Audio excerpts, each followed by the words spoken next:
मेरे भाई ने परसों मुझे मैसेज किया और उसने बोला कि दुआ करो कि मैं मर जाऊं।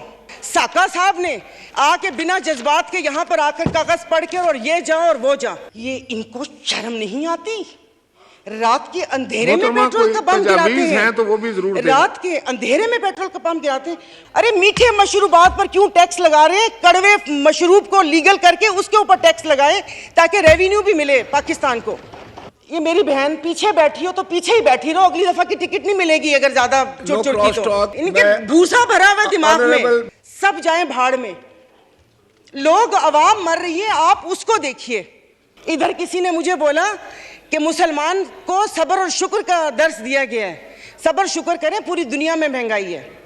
मैं टिम हॉर्टन्स और क्या कहते हैं PSL का मैच देखने वाले और कराची दो दरिया में खाने वालों की बात नहीं कर रही, मैं उसकी बात कर रही हूँ जिसके 5-5 बच्चे हैं और एक बाइक है। वो पेट्रोल भरवाएगा, दवाई लेगा या क्या करेगा? इन्होंने यहाँ पर वो कहते हैं ना कि शहद में घोल घोल के यहाँ पर सारा ये बजट बता दिया।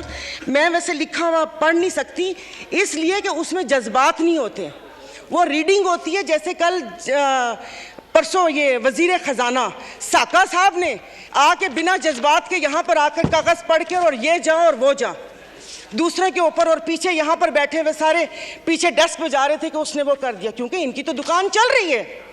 मैं उस दिन नहीं थी, मैं उनको खराजे तहसीन पेश करती हूँ मुफ्ती अब्दुल शकूर को कि जिन्होंने एटलीस्ट इन 2 वजारतों के कपड़े उतार कर हम लोगों को दिखाए। ये ऐसे नहीं होगा। मुझे बताएं कि वो अवाम ही नहीं रहेंगी तो आप लोग हुकूमत किस पे करेंगे? और कल उन्होंने कहा कि हुकूमत जैसे ही संभलने वाली थी तो सैलाब आ गया। तो जनाब स्पीकर मुझे माफ़ कर दीजिए, जिस वक्त सैलाब आया तो उस वक्त तो हम अपनी जिंदा दिली का सबूत दे रहे थे।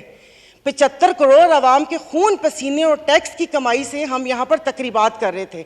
और मज़े की बात है, प्लीज़, मतलब मैं बहुत आराम से बात कर रही हूँ, कोई तंज नहीं करूँगी, कि अभी आइन की तकरीबात का आगाज़ हुआ है।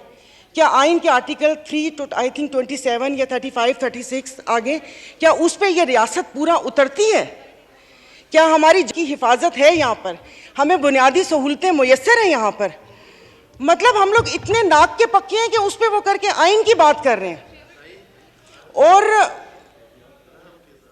ये हालात इस नहद तक ना पहुंचाएं कि हम अपनी बड़ों की कुर्बानियों को बेफजूल समझें, क्योंकि गोरे से तो लेके रहेंगे पाकिस्तान, ये नारे लगाकर हमने आज़ादी तो ले ली, अब मैं किससे आज़ादी मांगूं?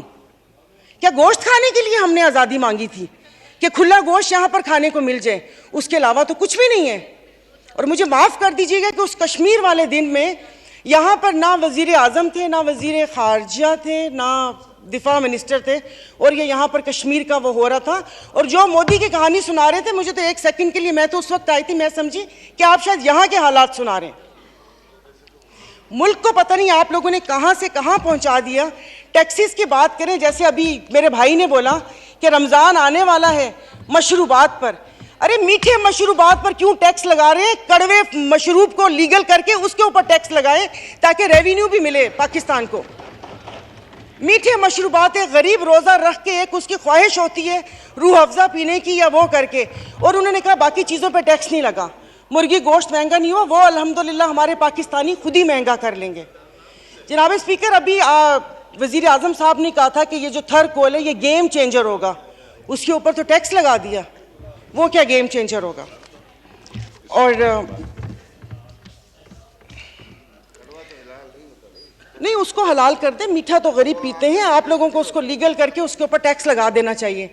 तो जनाब स्पीकर, ये सब बैठ के इसके मसले को, मेरी बात सुनिए मोहतरमा, मैं एक तवज्जो आपकी दिलाना चाहता हूँ कि सेनेट की तरफ से फाइनेंस सप्लीमेंट्री बिल पर सिफारिशात मौसूल हो चुकी हैं, जिनकी कापियाँ आपको मुहैया कर दी गई हैं, लिहाजा आप उन पर भी बहस करना चाहें तो कर सकती हैं। सर, अभी कौन सी कॉपियाँ? और आज हालात तो यहाँ पर है कि आज पावर की मीटिंग है और रात को 90 सफ़ों का एक पम्फलेट आ गया था, मैं 90 सफ़े रात को बैठ के पढ़ती और ये यहाँ पर आके करती। जनाब स्पीकर, ये ऐसी बात करते हैं यहाँ पर। अब मैं, सायरा बानो नाम है, एक्टिंग भी बहुत अच्छी करती हूँ। इन सब की आवाज़ के साथ इनको इनका कोरम याद दिलाऊंगी। जो यहाँ पर 5 दिन लगातार आप करो तो हलाल, आप अपनी तकरीर जारी रखिए। आप अपनी तकरीर। तो ये यहाँ पर जनाब और स्पीकर नो इनको क्रॉस टॉक प्लीज। ऑनरेबल मेंबरान एक दूसरे से क्रॉस टॉक नहीं कर सकते सर, किसी सूरत फर्क में। नहीं पड़ता ना, जी, दिल प्लीज। दुखा हुआ हो तो तब ना। मैं आपको अपना हमसे शहदादपुर में 2 हफ्ते पहले 1 हफ्ते में 4 खुदकुशी हुई है, और मैं इस ऐवान के सामने कहती हूँ कि ठीक है मेरे हस्बैंड वेल ऑफ हैं, बट मैं एक मिडिल क्लास फैमिली से हूँ। मेरे भाई ने परसों मुझे मैसेज किया और उसने बोला कि दुआ करोगे मैं मर जाऊं। और वो सिर्फ एक मेरा भाई नहीं है, मैं पूरे अपने जो भाई जिनका राब्ता मुझसे नहीं है, मैं उनकी मैं बात कर रही हूँ। जनाब स्पीकर, कल मैं गई थी, वो जिस बंदे ने 4 टमाटर और 4 आलू लेकर 400 उसके पास नहीं थे, उसने पर्स निकाला, मैं शर्म से गड़ के मर गई। 272 लीटर पेट्रोल आप लोगों ने मुश्किल करनी है तो आप V8 और बड़ी बड़ी ग्रैंड क्रूजर को 500 लीटर पेट्रोल देना। गरीब को आप दवाइयां, तो वो दवाई नहीं मिलती। सरकारी अस्पताल का आपने हाल देख लिया। मैं प्लीज आप मार दें, आप प्लीज मार दें। ये मेरी बहन पीछे बैठी हो तो पीछे ही बैठी रहो, अगली दफा की टिकट नहीं मिलेगी अगर ज्यादा चुट चुट की तो। ऑनरेबल स्पीकर, मतलब इनके दिमाग मिली नहीं उन लोगों से, इनके भूसा भरा हुआ दिमाग में। ऑनरेबल मेंबर, आप मुझे एड्रेस करें। और नहीं no सर, cross ये talk, ऐसे please। बोलती कोई काम है नहीं, पार्टी में कोई पूछता है नहीं, और यहाँ पर आके सिर्फ ये 4 अल्फाज बोल के और उसको वो कोशिश करती है कि हमने भी उंगली कटवा के शहीदों में नाम लिखवाया। मतलब ये कौन लोग हैं? आप जारी रखें। तो आप मुझे बताइए, अशराफिया तो चली जाएगी यहाँ से, तो हम बदमाशियों को मार देना कि इस मुश्किल हालात में भी जीने की ख्वाहिश रखते हैं, ये बदमाशी नहीं है तो और क्या है? इज्जतें नीलाम हो। अभी तो पहले किसी ने मुझे कहा कि आगे क्या होगा, बच्चे तो बिकते थे, इज्जतें भी नीलाम होती थी। आई एम सॉरी, भले आप एक्सपेंस कर दीजिएगा अल्फाज, पहले ढके छुपे होती थी, अब खुलेआम होंगी। और मैं इज्जत नहीं बोलूंगी, जिस्म फरोशी बोलूंगी, क्योंकि अगर इज्जतें बिक रही होती तो सब खरीद लेते, फिर बिल लाने की जरूरत ना पड़ती कि इज्जत दो हमें। सब यहां पर बैठे हुए इज्जतें खरीद लेते अगर इज्जत बिक रही होती।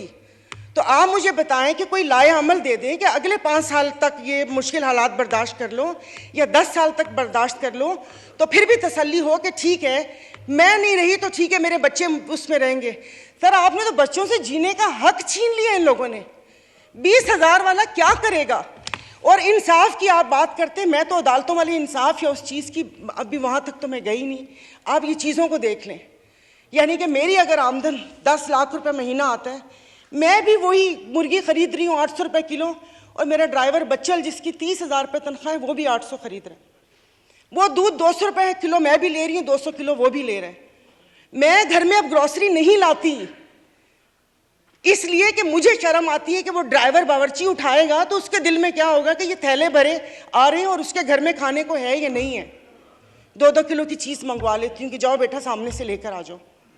तो आप मुझे बताएं, मतलब थोड़ा सा जीने का हक दे दे, खुदा पाक को जाके जवाब देना। यहाँ पर आप आयतें पढ़ाते हैं, आयतें पर्दा कर चुकी हैं, आयतें पर्दा कर चुकी हैं। अभी ये कहते हैं वो तकरीर ना, ये इनको शर्म नहीं आती, रात के अंधेरे में पेट्रोल का पंप गिराते हैं, तो वो भी जरूर रात के अंधेरे में पेट्रोल का पंप गिराते हैं।